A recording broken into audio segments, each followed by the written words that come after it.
नमस्कार, केवी स्टूडियो में आपका स्वागत है। मैं हूं संजीत श्रीवास्तव। जीवन के दौर में बहुत कठिनाई है। अगर ज़िंदगी में कुछ हासिल करना है, मंजिल तक पहुंचना है, तो काफ़ी संघर्ष का सामना करना पड़ेगा। खासकर महिलाओं की बात करें तो उन्हें और भी संघर्ष करना पड़ता है। ऐसे में कोई महिला काफ़ी संघर्ष के बाद अगर अपनी मुकाम हासिल कर लेती है तो वो उनकी बहुत बड़ी अचीवमेंट मानी जाएगी। ऐसी ही एक महिला से आज हम आपको रूबरू करवाते हैं, जिन्होंने काफ़ी संघर्ष के बाद न सिर्फ शिक्षा के क्षेत्र में अपना नाम कमाया, बल्कि कवित्री के भी क्षेत्र में अपनी एक पहचान बनाई। ये हैं हमारे बीच श्रीमती रंजना सिंह जी। आइए इनसे बात करते हैं। रंजना जी, केवी स्टूडियो में आपका बहुत बहुत स्वागत है। धन्यवाद।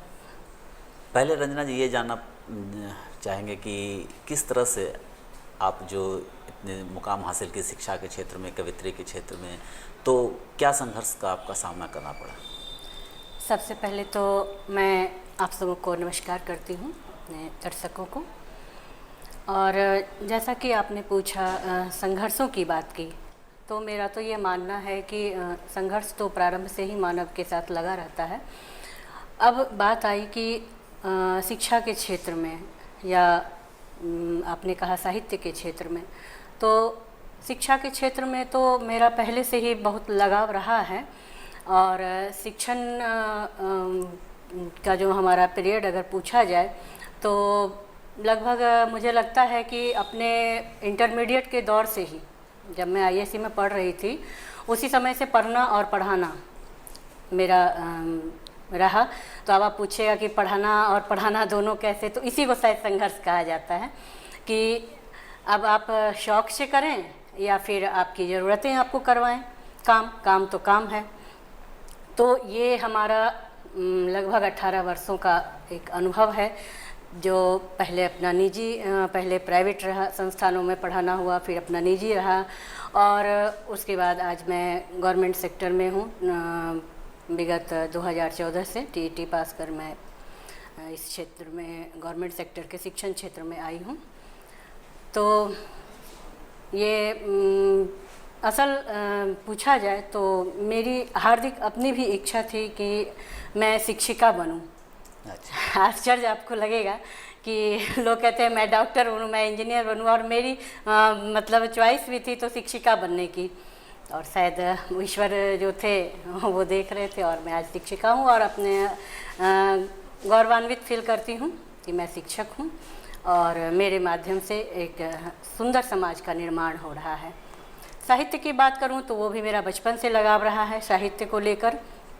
लेकिन इसमें एक चीज़ और रहा कि मैं मीडिया के क्षेत्र से भी जुड़ी थी, जिसमें कि लगभग 2 वर्षों तक झारखंड रांची में, एक्चुअली मेरी प्रारंभिक शिक्षा रांची से ही हुई है। मेरे पापा वहीं कार्यरत थे। तो झारखंड रांची में विगत मुझे लग रहा है 2011-12 के समय में 2 साल मैंने वहाँ हिंदुस्तान, प्रभात खबर, दैनिक जागरण और नई दुनिया, इन सभी के लिए मैंने फ्रीलांसर के तौर पर फीचर डेस्क के लिए काम किया। तो एक ये चीज़ भी कहीं ना कहीं मुझे साहित्य की ओर जोड़ता चला गया, क्योंकि इसमें मुझे मन लगता था। ऐसा नहीं था कि वो मैं प्रेशर में काम करती थी। अच्छा लगता था कि किसी विषय पर लिखना, साक्षात्कार लेना, या फिर नई नई बातों की जानकारियाँ इकट्ठी करना। स्वाभाविक है, आप जब किसी क्षेत्र के लिए, किसी क्षेत्र के जो व्यक्ति से आप साक्षात्कार के लिए जा रहे हैं, तो उनके लिए आपको पूरी तैयारी करनी पड़ती थी। तो वो सब करते करते मेरा धीरे धीरे जो था, पहले से था ही साहित्य के प्रति लगाव, लेकिन उसको एक मतलब मैं मुकाम नहीं दे पा रही थी। तो वो एकदम लगातार से जो चलना हुआ, तो उस समय से मैं लगातार हो गई। हालांकि वर्ष 2000 की बात मैं बताऊं आपको, उस समय भी मैं शिक्षण पेशा में जुड़ी हुई थी। तो उस समय यहाँ अशांत भोला सर को शायद आप लोग जानते होंगे, तो उनसे मेरा परिचय हुआ और उन्होंने मुझसे एक मांगा कि आपने एक आलेख और अपनी एक कविता दीजिए, जो मैं बहुत संभाल कर आज भी रखी हुई हूँ। तो उन महिलाओं के बारे में ही उन्होंने कहा लिखने के लिए, उनकी स्थिति के बारे में। तो मैंने लिखा और जब वो पढ़े तो उन्हें बहुत अच्छा लगा और वो मुझे बहुत प्रोत्साहित भी किए कि आप लिखिए, बहुत अच्छा लिखती हैं। तो लेकिन वो थोड़ा बहुत चलता रहा और वही थोड़ा बहुत करते करते विगत 2010-12 के बाद मैं लगातार रही। और जब मैं बेगूसराय में पुनः रांची से आने के बाद यहाँ जब विद्यालय ज्वाइन की, गवर्नमेंट सेक्टर में जब हमारा हुआ, तो उसके बाद मेरे दिल में एक ख्याल आया कि क्यों ना यहाँ पर महिलाओं के लिए कुछ किया जाए। क्योंकि कवि सम्मेलन तो होता था, कवयित्री सम्मेलन शायद कभी नहीं हुआ था। तो एक दिन ऐसे ही मेरी बातचीत हुई अनिल पतंग सर के साथ, तो उन्होंने कहा कि सो रंजना जी, आप एक कवयित्री सम्मेलन जो है वो कीजिए। मैं इसके लिए इस चीज़ का श्रेय मैं उनको इसलिए बार बार देती हूँ क्योंकि वो ही प्रेरित किए, तो मैं फिर इस सर कैसे होगा, क्या करना होगा, यहाँ मुझे उतना यहाँ के बारे में आइडिया नहीं है, खासकर साहित्यिक लोगों से मुझे। तो फिर उन्होंने मुझे कुछ मार्गदर्शन किया। फिर अशांत भोला सर से, चूँकि मैं पूर्व परिचित थी, फिर उनका मार्गदर्शन मैंने लिया और इस तरह से ज़िले में कवयित्री सम्मेलन का आगाज़ किया मैंने। और इस कवयित्री सम्मेलन में मैंने देखा कि कई छुपी प्रतिभाएं निकल कर मंच तक आईं। मेरा शौक़ ही था, मेरा ये अरमान ही था कि मंचों तक महिलाएं आएँ। मंच से आने का तात्पर्य है कि वो घर से बाहर निकलें, देहरी से बाहर निकलें और अपनी प्रतिभा को सामने लाएं। और मैं इस मुकाम में अगर कहूँ तो सफल हुई। आज के दौर में अगर देख रही हूँ कि हमारी कई कवयित्रियाँ जो बहनें हैं वो बहुत बेहतर कर रही हैं, मुझसे भी बेहतर कर रही हैं, तो मुझे बहुत अच्छा लगता है ये देखकर। और इसी क्रम में हमारा शिक्षा संस्कृति उत्थान न्यास से मैं जुड़ी और उसमें मैं इलाहाबाद गई हुई थी, एक राष्ट्रीय स्तर का कार्यक्रम था। तो उसमें मेरी मुलाकात असम की हैं निशा नंदनी दी, उनसे हुई और उन्होंने मुझे इस क्षेत्र में कहा कि आप आइए और जुड़िए हमारे नारायणी साहित्य अकादमी से, और आप जुड़कर इससे आप अपने जो बिहार में है इस चीज़ को आप बढ़ाइए। और साहित्य के क्षेत्र में आप माने आपको अगर सेटिस्फैक्शन है कि हम दूसरों के लिए भी कुछ करें, तो आप हम मुझसे जुड़िए और इसी रूप में आप आगे आइए। एक कवयित्री सम्मेलन में मैंने भी शिरकत की थी। हाँ। तो जैसे आज तक जितने भी कवि सम्मेलन को मैंने देखा उसमें 8-10 कवि जाते जाते समाप्त हुए, लेकिन उस कवयित्री सम्मेलन में 25 से ज़्यादा कवयित्री मौजूद थी। जी। तो बड़ा अच्छा लगा कि पहली बार बेगूसराय में ऐसा कुछ हुआ। जी। थोड़ा सा ये आप अपने फैमिली बैकग्राउंड के बारे में बताइए, कैसे आपने कहाँ से शुरुआत की, फैमिली में कौन कौन लोग हैं? हाँ, फैमिली में मेरे हस्बैंड, मेरे बच्चे, मेरी बेटी है जो आर्किटेक्ट है और दिल्ली में भी जॉब कर रही है, और बेटा एक है जो अभी CDS की तैयारी में लगा हुआ है। और हम लोग हस्बैंड वाइफ, मेरा घर भैरवार हुआ। तो हम तो यहाँ पर रहते हैं, हम लोग चूँकि स्कूल जाना आना हमारा यहीं से होता है। मेरा जो गरपुरा प्रखंड में मैं नियुक्त हूँ, तो वहाँ जाना आना यहाँ से सुविधा होती है, तो मैं यहाँ रहती हूँ। और बस छोटा सा हमारा परिवार है। पढ़ाई लिखाई से कहाँ से? मेरी प्रारंभिक शिक्षा रांची से हुई, उसके बाद SKM महिला कॉलेज, और फिर मेरा जो ये हुआ आपको डिस्टेंस से हमारा PG का हुआ जो ललित नारायण मिथिला यूनिवर्सिटी से, और B.Ed मैंने किया मुंबई से SNDT वुमेंस यूनिवर्सिटी मुंबई। तो मेरा MA B.Ed तक का मैंने शिक्षा भी लिया, शिक्षण और शिक्षा दोनों मेरा साथ साथ चलता रहा। तो अगर आज आप पढ़ा रही हैं, तो अगर स्टूडेंट की बात करें तो जब आप लोग पढ़ते थे और जब अभी जो आप जिन विद्यार्थी को आप पढ़ा रहे हैं, तो क्या कुछ डिफरेंस लग रहा है कि आज भी वैसे ही हैं? क्या आज विद्यार्थी उतने उत्सुक हैं पढ़ाई को लेकर? पढ़ाई को लेकर जहाँ तक मैं देखती हूँ तो हमारे दौर में एक चीज़ था कि हम लोग दबाव में नहीं महसूस करते थे। एक सबसे बड़ा अंतर जो हम लोग मैं फील की हूँ कि आज के बच्चे दबाव महसूस करते हैं। शिक्षा का ऐसा मतलब प्रेशर उनके ऊपर देखा जा रहा है जिस प्रेशर से हम लोग मुक्त थे। ऐसा नहीं था कि हम लोगों ने पढ़ाई नहीं की या अच्छे से पढ़े नहीं, लेकिन आज के दौर में बच्चे बहुत ज़्यादा दबाव में रहते हैं। अब उनके ऊपर जो भी दबाव हो, एक तो हमारा जो पारिवारिक जो बनावट है, उसमें भी अंतर आ रहा है, संयुक्त परिवार टूटकर एकल परिवार हो रहे हैं। तो इसका भी प्रभाव जो है कहीं ना कहीं घर परिवार के माहौल पर पड़ता है, और उसका शिक्षा से, मैं उसको शिक्षा से भी जोड़ती हूँ। क्योंकि पहले क्या होता था ना कि बच्चे बहुत ऐसी चीज़ें थी जो परिवार के अन्य सदस्यों से यूं ही सीख लेते थे। उनके अंदर बहुत ऐसे गुण जो थे वो ऐसे ही चले आते थे। और आज के दौर में देखते हैं कि उसी चीज़ के लिए हम उन्हें ट्रेनिंग देते हैं, हम उन्हें कोचिंग देते हैं, है ना। तो वो एक डिफरेंस आया है जिसके कारण आज के बच्चे जो हैं काफ़ी दबाव में रहते हैं, बहुत प्रेशर में रहते हैं। और एक मार्किंग का जो चला आया है, एक हमारे अंदर में एक ये हो गया है कि नहीं भाई इतना परसेंटेज मार्क्स आना ही चाहिए। हम ज्ञान से ज़्यादा मार्क्स पर फोकस कर रहे हैं। तो ये सारा चीज़ जो है आज कहीं ना कहीं बच्चों को प्रभावित कर रहा है। बच्चों को ही नहीं, हमारे सोसाइटी को भी वो चीज़ प्रभावित कर रहा है कि आप पेरेंट्स से तो आप चाह रहे हैं कि मेरे बच्चे का मार्क्स इतना हाईएस्ट आए। हो सकता है कि आपके बच्चे के अंदर कुछ दूसरा गुण हो, आप उसको भी आप उस गुण को विकसित करने की कोशिश कीजिए।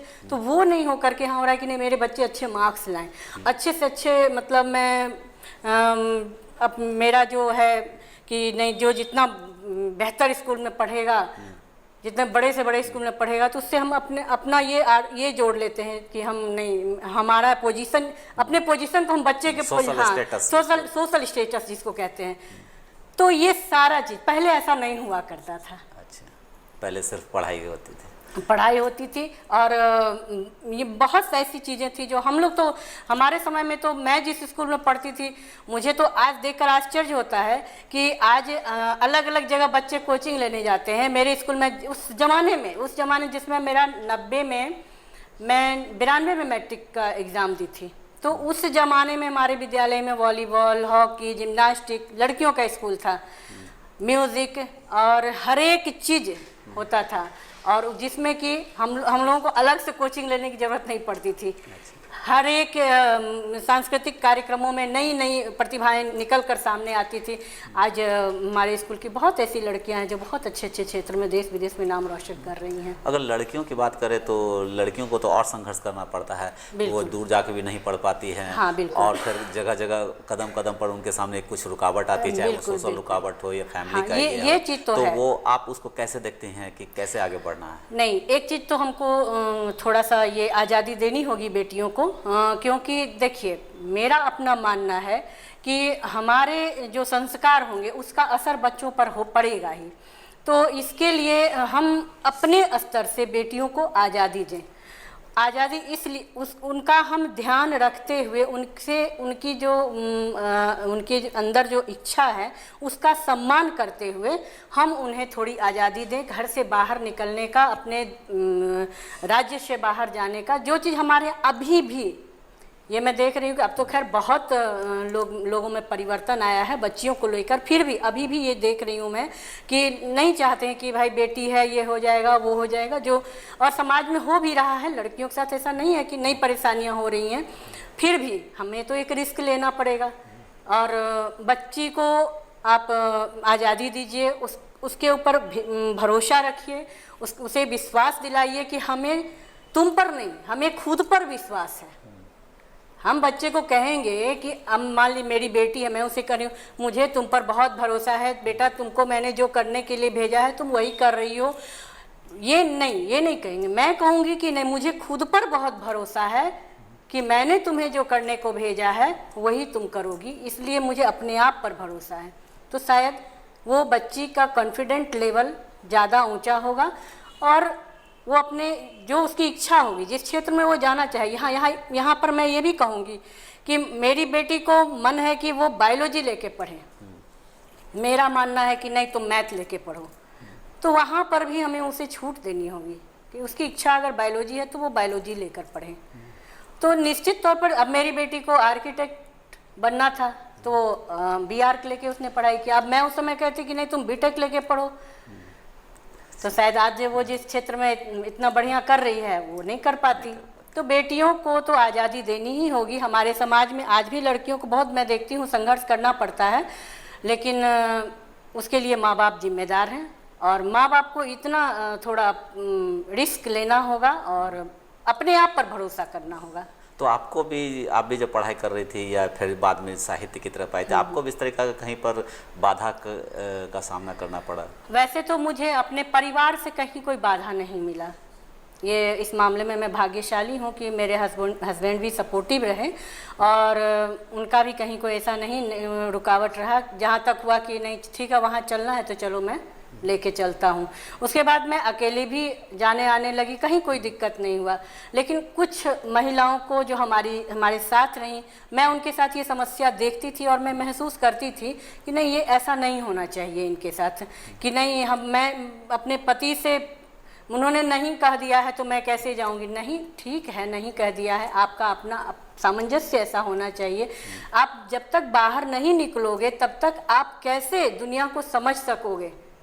सबसे बड़ी बात यह है, हम ऐसा नहीं कह रहे कि बाहर निकल के आपको घूमना, ये नहीं, हमको दुनिया को भी समझना है और उस तरह से अपने आप को अपना भी निर्माण करना है।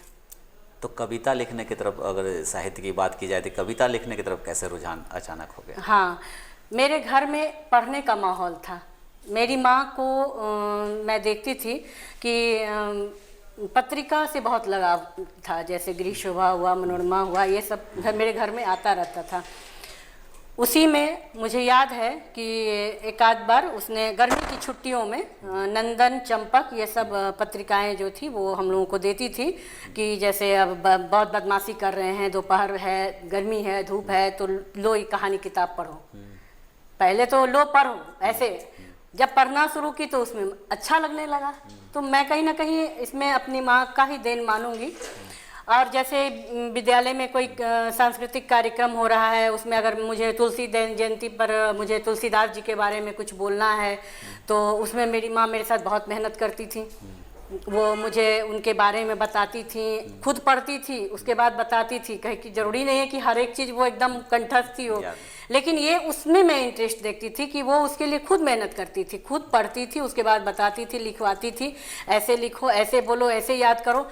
और उसका ये मेहनत मेरे अंदर में एक मुझे शौक़ पैदा करते चला गया, जो कि अब माँ तैयार करके दी, मैं उसे वहाँ पर मंच पर बोल कर आई और वहाँ वाहवाही शाबाशी बटोर कर आई। तो वो एक अंदर फिर और बढ़ने लगा कि नहीं अगले कार्यक्रम में मैं फिर बोलूँगी। फिर ऐसे करते करते ये लिखना, पढ़ना और वो कहानी की किताब में एक बार मुझे याद है किसी प्रतियोगिता में भाग लेना था कि कहानी का कोई एक फिगर दिया हुआ था और बच्चा, उसमें कहा गया कि आप इस चित्र के आधार पर कहानी लिखिए। तो बच्चा मन, मुझे लगता है 7-8 क्लास की बात होगी, वो मैं उस पर सोच करके एक कहानी लिखी, मम्मी को दिखाया मैंने, मम्मी बोली हाँ ठीक है कहानी। उसके बाद मैं उसे भेज दी। उसका क्या परिणाम आया वो मुझे याद नहीं है मुझे याद नहीं है वो, लेकिन उसके बाद से ही मैं धीरे धीरे कभी बैठती थी कुछ तो कुछ लिखना शुरू कर दी। और वही नंदन, चंपक, ये सब पढ़ते पढ़ते कहाँ से मेरे अंदर में कविता भी फूटने लगा। तो हम लोग क्या करते थे कि अपने सीनियर लड़की को, जैसे कि मान लीजिए जो 10th क्लास से निकल रही हैं, तो उन लोगों का ये करते थे, विदाई जैसे देते थे हम लोग, जो सीनियर होती मतलब मैट्रिक एग्ज़ाम में पेयर होती थी।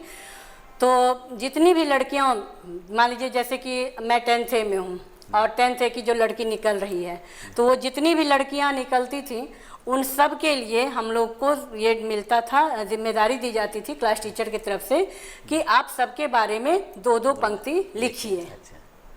ये सब मतलब कुछ माँ से, कुछ विद्यालय से, ऐसे करके बहुत, हाँ, तो वो मिलता था लिखने। तो अब उसमें तो तुक लगाना पड़ता था, ऐसे से तुक, तो पहले तो कहिए कि पहले तो तुक लगा के ही कविताएं बनती हैं। तो अब किसी के बारे में कुछ लिखना है तो तुक लगा करके लिख रही हूँ।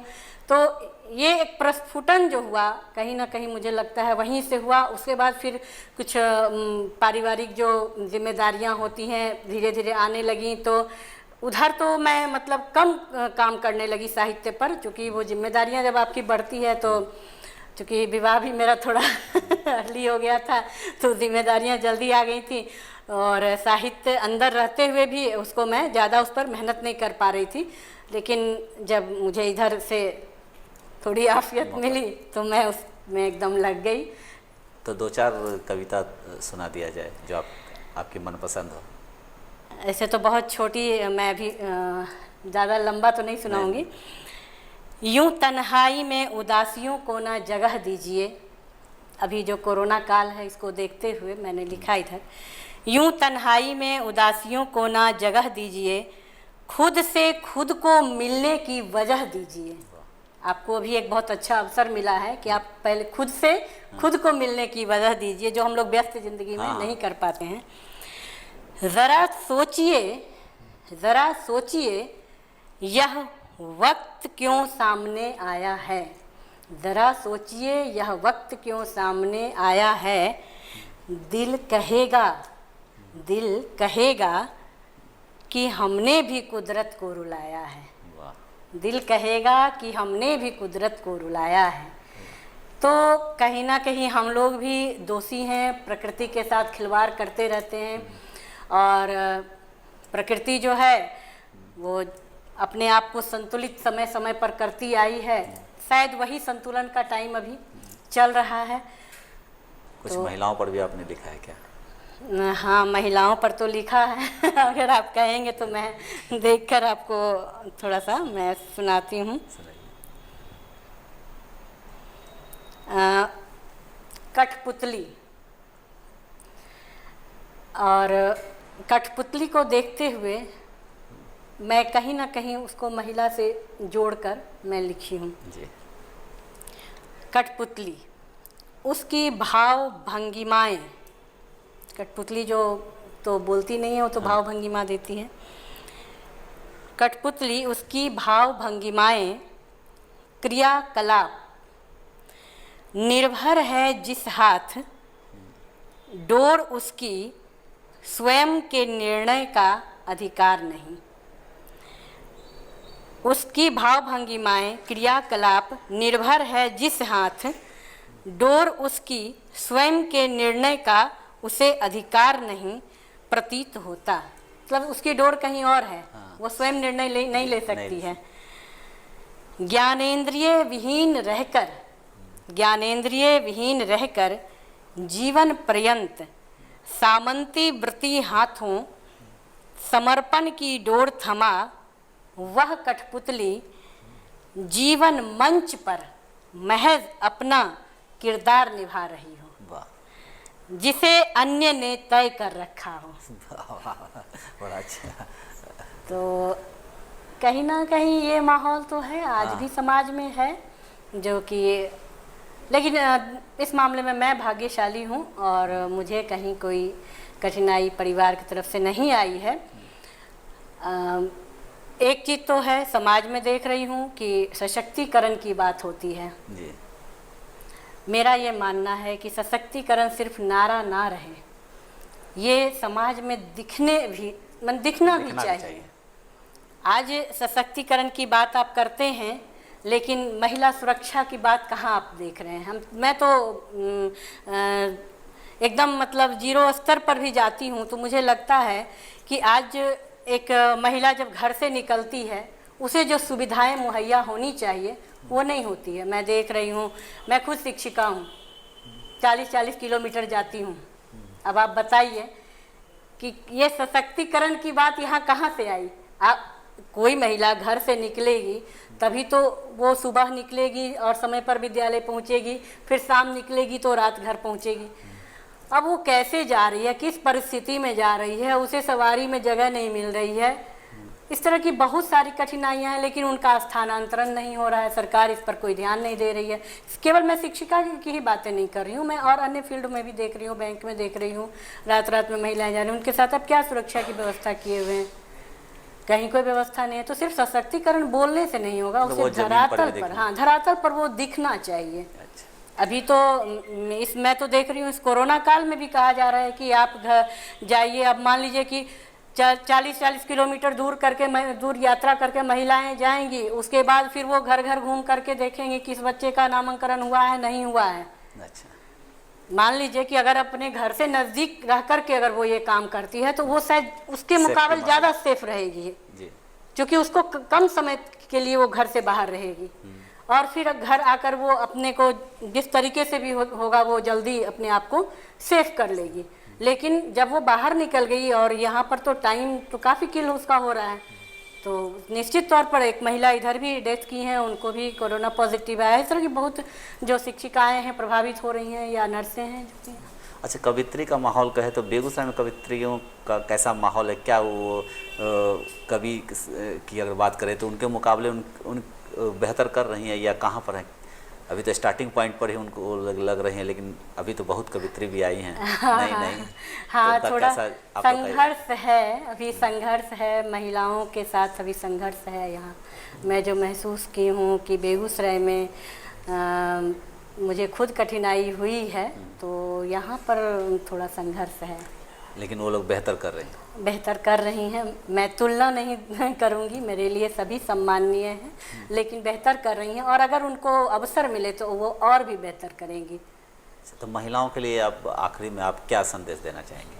महिलाओं के लिए मैं यही संदेश देना चाहूँगी कि वो खुद पर विश्वास रखें और अपने आत्मबल को मजबूत बनाए रखें और जिस क्षेत्र में भी हों वो अच्छा करें, अच्छा प्रदर्शन करें।